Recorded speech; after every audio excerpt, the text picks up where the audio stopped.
continuity and differentiation. Now, last time we introduced the notion of the limiting value of a function. Okay. So we've done limiting values of sequences and series, but we introduced this idea of the limiting value of a function, where we wrote things like the limit as x tends to an argument a of a function value f of x. The limit of that function as x goes to a is equal to a limit to L. Okay, so we talked about that idea. And it just means that the values f of x get closer and closer to the limiting value L as x gets closer and closer to the argument a. Okay. So we talked around that a bit, various ways you can use the notation, various ways that you can have different left-handed and right-handed limits around these kind of isolated jump points of a function like this. We talked about that. And we talked about admitting the symbol infinity into the notation as well. Various ways you can use that. Even though infinity isn't a real number, but you know, it can still kind of take the place of the various numbers in the notation just to describe aspects of the function's behavior.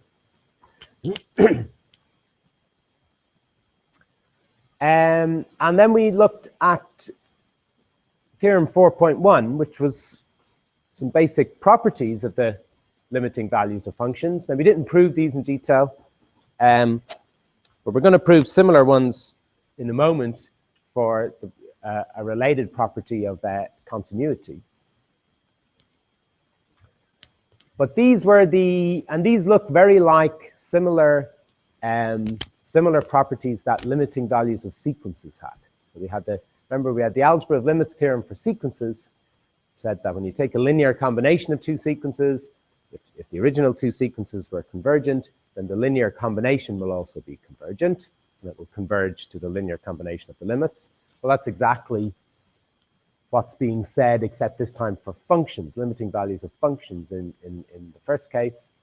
The second case is saying that the limit of a product of two functions is going to be the product of the limits, the individual limits of the two functions. And then lastly, the similar thing for quotients, which is valid as long as you avoid having a zero in the denominator. Okay. And we also mentioned again this thing called L'Hopital's rule, which can let you evaluate a quotient for the situations where the algebra of limits result for quotients doesn't apply. So in situations where the limits L and M do not exist, or where they're both zero, then sometimes L'Hopital's rule can still resolve the limit for you. Now, I'll be meeting that yet again in the future after we've gone through the definition of the derivative and examining what a derivative of a function is. We'll actually be able to prove, more or less, L'Hopital's rule. I'll give a strong argument for why it's true. Okay. And so then there was a set of examples there for finding limiting values of functions. So these are just applications of the algebra of limits results we just looked at, or maybe L'Hopital's rule, and using similar kind of techniques that we use in the case of sequences. Okay, so now we come on to this new section on continuity. And this section begins with the observation there in the first sentence that in the previous section we talked about limiting values of functions, the limit as x tends to a of f of x. Well, we make the observation now, we notice that definition, it doesn't make any reference at all to the actual value of the function at the limiting argument a. So the idea of the limit of the function as x tends to a, it doesn't refer at all to the actual value of the function at a. It's just talking about the behavior of the function as x gets closer and closer to a. Okay? So the value f of a could really be anything at all. It doesn't affect the limit as x tends to a of f of x. Okay? So the value, I'll just get one half on the screen there.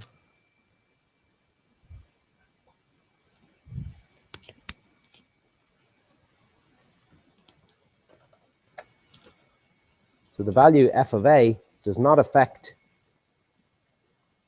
the value or the existence of the limit as x tends to a of f of x. Okay? Because this object here just talks or just relies upon the behavior of f for values of x close to a, not at a itself. Okay? But that's not to say that the two things are completely unrelated or that there shouldn't be an interesting connections between the two. Okay? And indeed there is. Okay? So we're going to introduce this concept now, or this definition of continuity for functions. And continuity of functions, you should kind of think about it as continuity kind of equals good behavior for real functions, real valued functions. So functions from the real numbers to the real numbers, this idea of continuity, it's kind of saying that the functions are well behaved, or they're nice functions. Nice functions in that they kind of preserve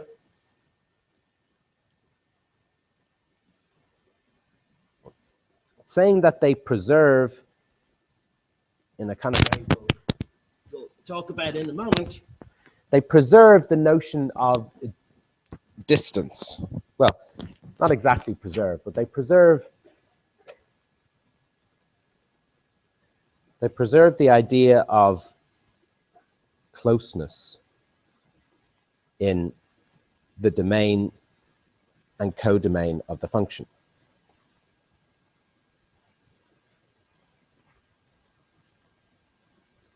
So R is the codomain and the domain for these two functions, for this function f. Okay, so a function is continuous. That's a good thing, and it means the function kind of fits well with the real numbers, and the fact that on the real numbers we have this notion of a distance. You know, we can say what distance any two real numbers are apart, and just in a wishy-washy, fuzzy way, you can kind of think of continuity being the property that a function preserves the idea of closeness. Okay? But what does it mean exactly? Well, the exact definition is given here in 4.1. Well, I say it's an exact definition. We'll be able to improve it in a moment. But the definition is that the function f, we say the function f is continuous at a point A in its domain. We say it's continuous at a point in the domain of the functions. Remember, the domain of the function is the set where the function takes its arguments from, where the function is starting off. The function is starting off in this copy of R, and the codomain is this other copy of R on the right. We say it's continuous if the limit as x tends to a of f of x is actually equal to the value f of a that it takes at that point. Okay. So this is definition 4.1. Typically, a graph of a function, typically the graph of a function that's continuous at x equals a looks like, well, here's the point A in the domain.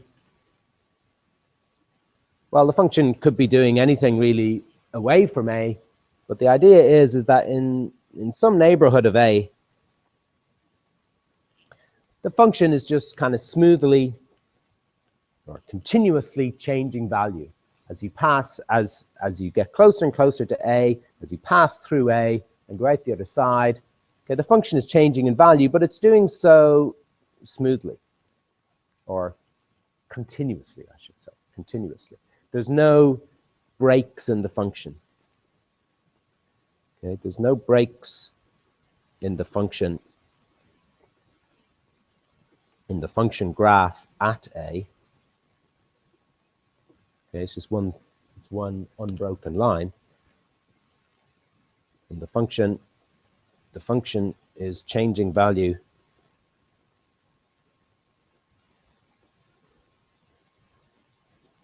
continuously, you could say.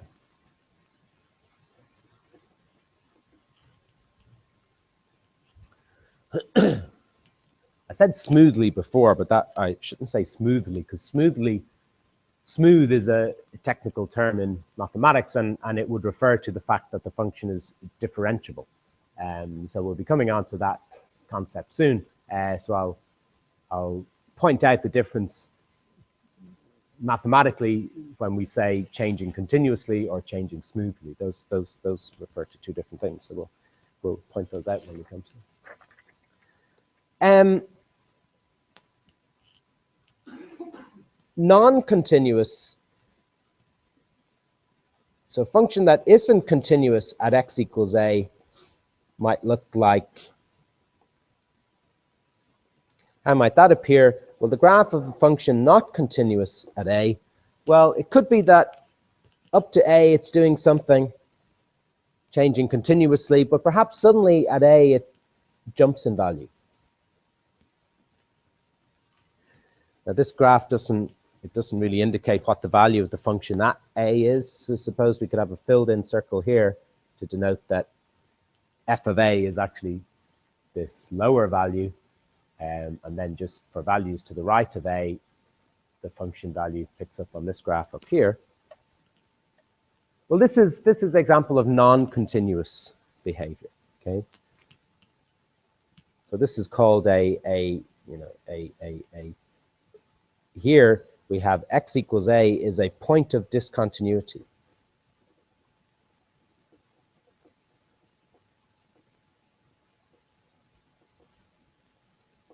Point of discontinuity of f. It looks continuous at these other points to the right of a and to the left of a, but at a itself, the function is taking a sudden jump in value.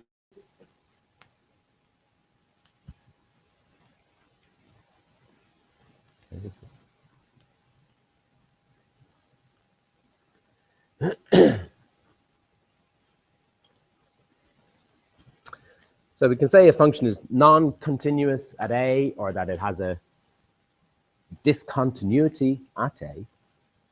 And over the other page, there's another example of non-continuous behavior. And this is with the function sine of 1 over x. So recall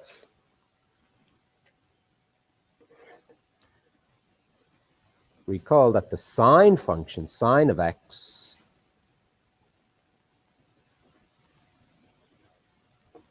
function sine of x is just smoothly, continuously oscillating behavior between 1 and -1.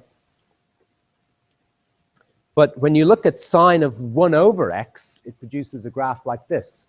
And the point is something strange is happening as x gets close to 0. As x gets close to 0, of course, the quantity 1 over x, as x tends to 0 from above, the quantity 1 over x tends to plus infinity. And as x tends to 0 from below, from negative values, the quantity 1 over x tends to minus infinity.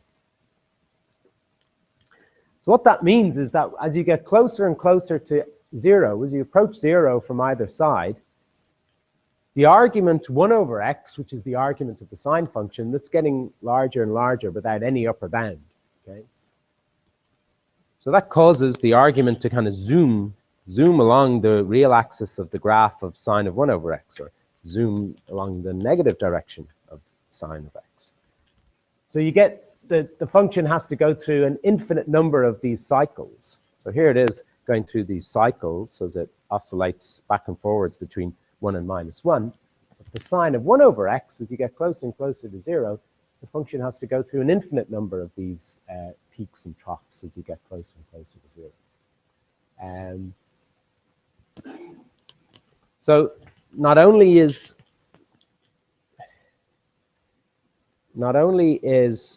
sine of 1 over x undefined at 0,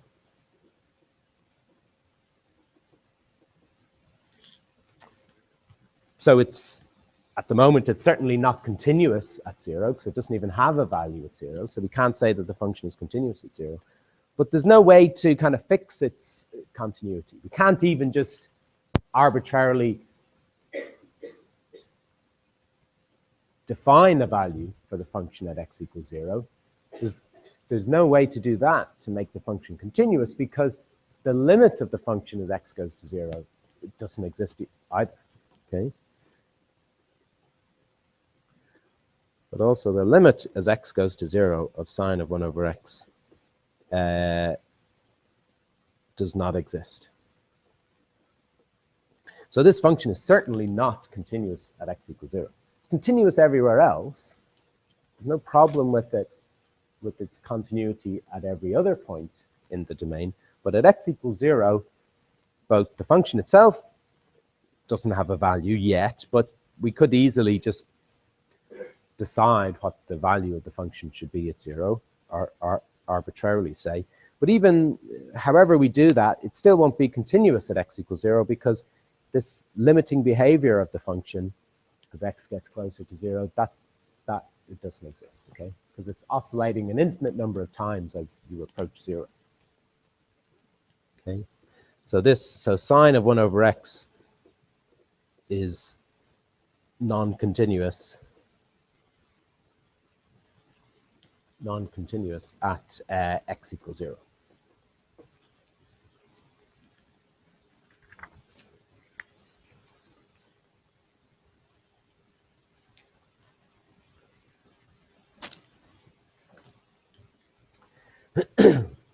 Okay, any questions or queries at this point, or things you'd like me to clarify? Okay.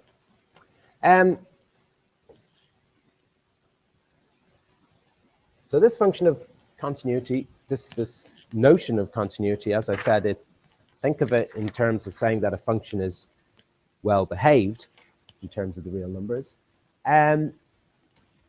And so now we'd like to look at two results. And these results make sense, given the results we've looked at for limiting behavior in all the situations up to now with sequences, series, limiting values of functions. And now looking at this idea of continuity, we should be expecting these kind of results, theorem 4.3 and 4.4 to come along, okay? Talking about how does this concept relate to the operations that we can do with functions, okay? So the operations we're thinking of is adding functions together and taking scalar multiples of functions. So we kind of bundle that up in one idea of taking linear combinations of functions.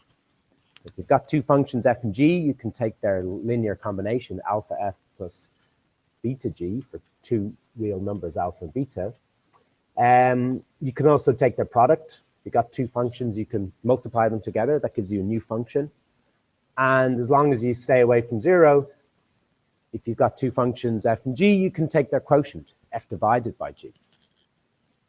So theorem 4.3 says that if the functions f and g are both continuous at the point 0, then so will be the other three functions, the linear combination of f and g, the product of f and g, and the quotient of f and g. Okay? So that if f and g are well behaved at the point A, then so will these functions that we can form out of f and g. Okay? So these functions, one way of summarizing it up, these functions of linear combinations, products, and quotients, you can say that they preserve continuity. It's kind of one way of easily remembering it, that they preserve continuity. And then theorem 4.4 refers to the other very important operation that we can do with functions, which is the much more deeper, more fundamental operation that you could do with functions, and that's composition. When you apply one function to the result of another, kind of bulk the two functions together to give you a third function. Well, if we have two functions f and g that we can compose them. So remember, in order to compose them, how am I composing them here? I'm composing them here as g after f. So in order to compose them like that, the codomain of f has to be the same, or at least contained in the domain of G, so that the function values of f live in the space where the arguments for the function G come from. So you can put them together like that. Then if they're both continuous, if f is continuous at a point x equals a, and G is continuous at the point f of a, then when you run the two functions together, when you compose them together, the overall composition function will again be continuous. So these are properties that we want to be true of continuity, because these are our fundamental ways of putting our functions together: linear combinations, products, quotients, composing them. And we want this important concept of continuity, we want it to be preserved by these operations. Okay, but are we in a position to prove it at the moment? Well, not really, because the definition we've got at the moment for continuity, so our definition of continuity which we have at the moment is that the limit as x tends to a of f of x equals f of a. This is continuity at x equals a. This is our definition we have at the moment. I mean, how detailed, how precise is that? Well, okay, it looks pretty detailed and precise there, but the point is that so far we haven't given a very precise definition of the limiting value of a function, okay? So far this is only defined, so far using the idea of closer and closer, okay? Because we said the limiting value of a function as x tends to a, it's the value that it's the limit L that the values f of x get closer and closer to as x gets closer and closer to a. So we're making this single phrase that this thing is getting closer and closer to this thing, we're making it do a lot of work. And there's quite a bit of detail hidden by this phrase, okay? Exactly how fast are the function values f getting closer and closer to the limiting value? And how fast are you making x approach a? So there's a lot of detail which is kind of hidden by this phrase at the moment, okay? So in order to prove things, I think this is more or less what I'm saying there in that last at this last paragraph on that page. So in order to prove things rigorously, to prove facts about continuity,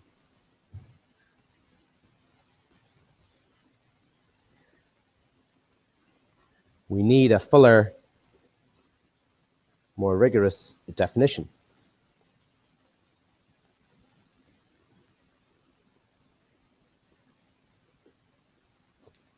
Okay, and that's what's coming next.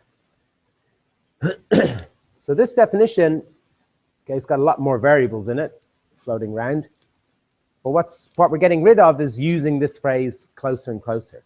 Instead, we're bringing in parameters that actually describe that, okay, and quantify that notion of getting closer and closer, okay. Now, it's quite a bit of a mouthful, the definition, so we'll zip through it first, have a look at it, read through it, and I presented it in quite kind of formal, logical notation there. So we'll have a read through it, and then we'll explain the roles of the various parts of it with the aid of a diagram. Okay. So we're still defining the same thing. So this is a definition of the function f being continuous at a point x equals a in its domain. And we say it's continuous at x equals a if and only if. Okay, so the part following the if and only if is the full definition. Okay, and it says if and only if for all epsilon greater than 0, there exists a delta greater than 0, such that if the absolute value of x minus a is less than delta, then the absolute value of f of x minus f of a is less than epsilon. So that's it kind of said in English as much as possible. But in more formal symbolic terms, this becomes that f is continuous at x equals a if and only if this following, and this is a statement in predicate calculus, because we're using universal and existential quantifiers. So how it reads is, for all epsilon greater than 0, there exists a delta greater than 0, such that absolute value of x minus a less than delta implies absolute value of f of x minus f of a is less than epsilon. Okay, so you're looking at that and thinking, well, there's a lot going on in that. There's a lot of terms there. How does it, how do I understand that? How do I think about that? Well, the first observation to make is the presence of the absolute values. Looking at the absolute value of a difference between two numbers, you should immediately think of that in its geometric way. The absolute value of a difference between two numbers, that is exactly the distance between the two numbers along the number line. Okay? So those two absolute value statements, x minus a less than delta and f of x minus f of a less than epsilon, you should immediately think of those in terms of distances. Okay? So there's this diagram following the definition there. I'll just reproduce a version of that in the notes here. Now there's two copies of the real numbers. There's so this diagram is a annotated version of the graph of f. Okay, so the graph of f is some kind of, think of it as some kind of wavy line. So we got the x-axis, which is the domain of f, and the y-axis, which is the codomain. The point x equals a lives in the domain, and the point f of a lives over there in the codomain.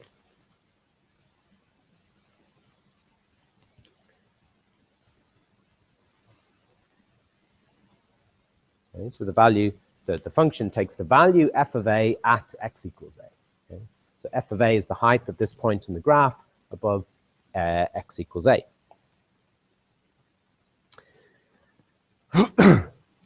So I said, think of those absolute value inequalities as they're talking about distance. So the first one, the x minus a less than delta, well, that's talking about points which are x minus a. So x minus a is the distance from x to a.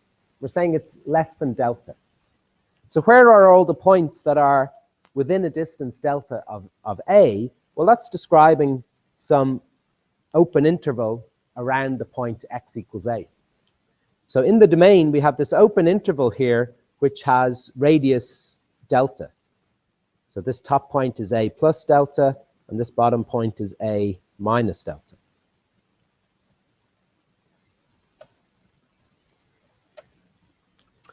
The other inequality, f of x minus f of a less than epsilon, well, that's talking about points f of x and f of a. So that's talking about what's going on the y-axis, okay, in the codomain of f. And it says f of x is within a distance epsilon of f of a. So that's talking about some interval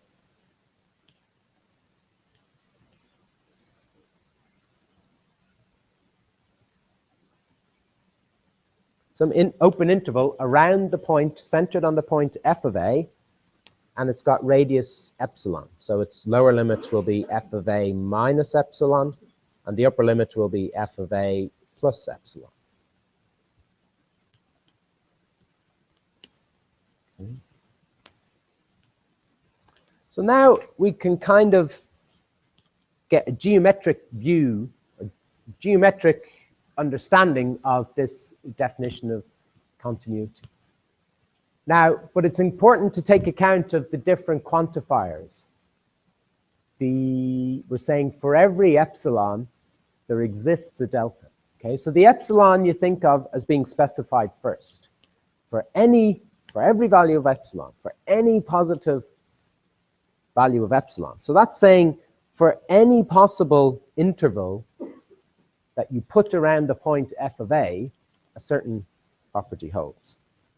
For any interval you plonk around f of a, there exists a delta with a certain property. That's the way to think about it. For any epsilon that there exists a delta which has a certain property related to the epsilon. And what that property is, well, when you look at it, it says that if x is within distance delta of a, then f of x is within distance epsilon of f of a.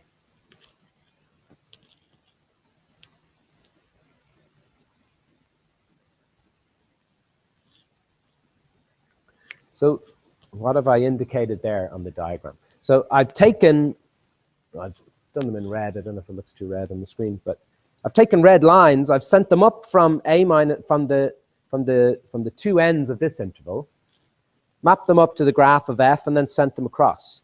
So these are, we're mapping the interval a minus delta to a plus delta. We're mapping it across into the codomain using the function f. Okay, so you can kind of think of it, understand it as saying that f is continuous at the point x equals a. If given any epsilon, there will exist a delta here, such that when you map this interval using f, it is contained within this epsilon interval here. Okay, so that's the way to think about it. So f is continuous at x equals a means for any epsilon greater than 0, there exists a delta greater than 0. So for any interval around f of a, there exists a corresponding one around x, around a, such that the interval a minus delta to a plus delta is mapped by f. So this is the interpretation of the definition in the geometric sense, talking about this picture, which is the graph of f. So it's saying that for any epsilon greater than 0, there exists a delta such that this interval a minus delta to a plus delta is mapped by f to be contained within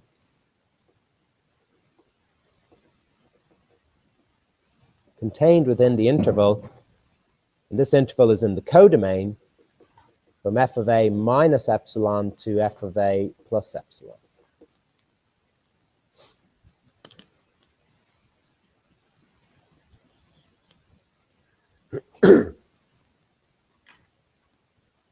Okay, and it says that this holds for any value of epsilon whatsoever. Okay. Well, let's go back and look at one of our diagram with that jump point of discontinuity and try and understand why this property fails for that. Okay, so if this is supposed to be the definition of continuity, it should fail in the case of the point jump discontinuity that we looked at earlier.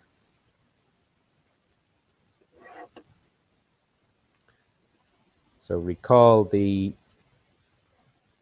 point of discontinuity example.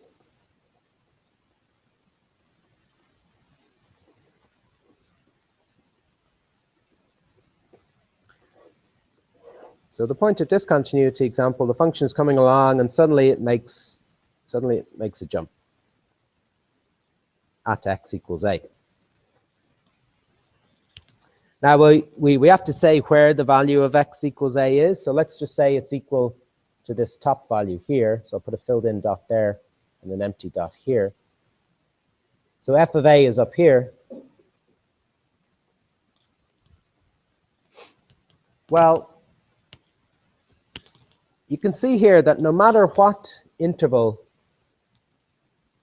well, as long as I put a small enough interval around f of a, as long as the interval doesn't extend down to this level here, which is what the function is doing to the left of a.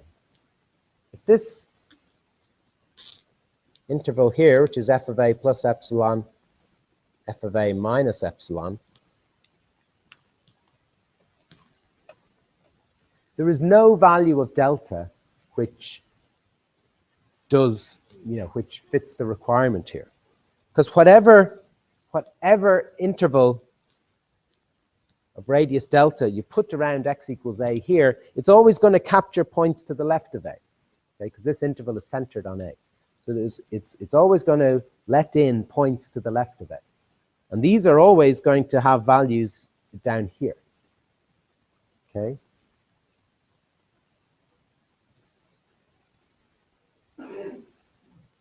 So the value down here is the value f of z, say, where z is less than a. That's going to give you values in this region down here. So they're not going to be within this interval up here, okay?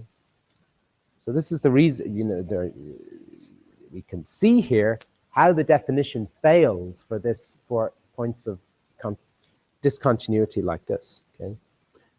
So just put some commentary there. We see here how there is no value delta which fits the requirement.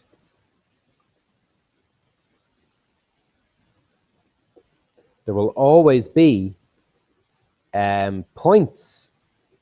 There will always be points z less than a in the interval from a minus delta to a plus delta. There'll always be points z like that in this interval.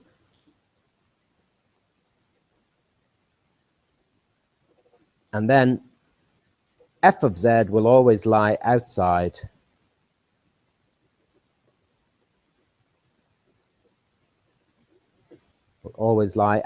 the interval f of a minus epsilon to f of a plus epsilon for sufficiently small epsilon. For sufficiently small values of epsilon. Okay, but the definition of continuity says that this matching of the intervals has to happen for every value of epsilon. So we can certainly see here how that if you choose epsilon sufficiently small so that it doesn't extend down to this lower level down here, then no matter what interval you place around x equals a, when you map it across into the codomain using f, it will always have part of it lying outside the interval. Okay, so the definition fails. The definition fails here.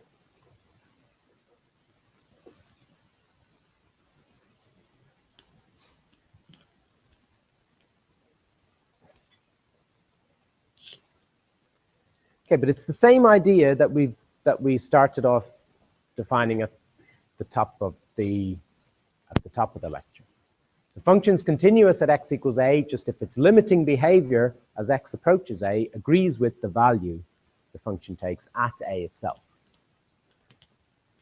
But this is what it turns out to be the full-blown kind of technical definition, which attaches parameters. So we've got two parameters here, the epsilon and the delta, and they're quantifying how the values f of x are getting closer and closer to this limit part. That's the epsilon is doing that work, and the delta parameter is tracking or keeping track of how the values x are getting closer and closer to the limiting argument a. Okay, and it's with this definition that we'll be able to go and give proofs for these two properties, 4.3 and 4.4. We'll be able to show that these operations of addition, multiplication, division, and most importantly, perhaps, the composition that these operations preserve continuity. Okay. But that's for another day. So we'll probably pick that up in January. We'll continue with that. So when I see you tomorrow afternoon, we'll do some revision work. If you've got specific requests for topics or problems that you would like me to speak about, send me an email. I'll also do another revision session next Wednesday as well.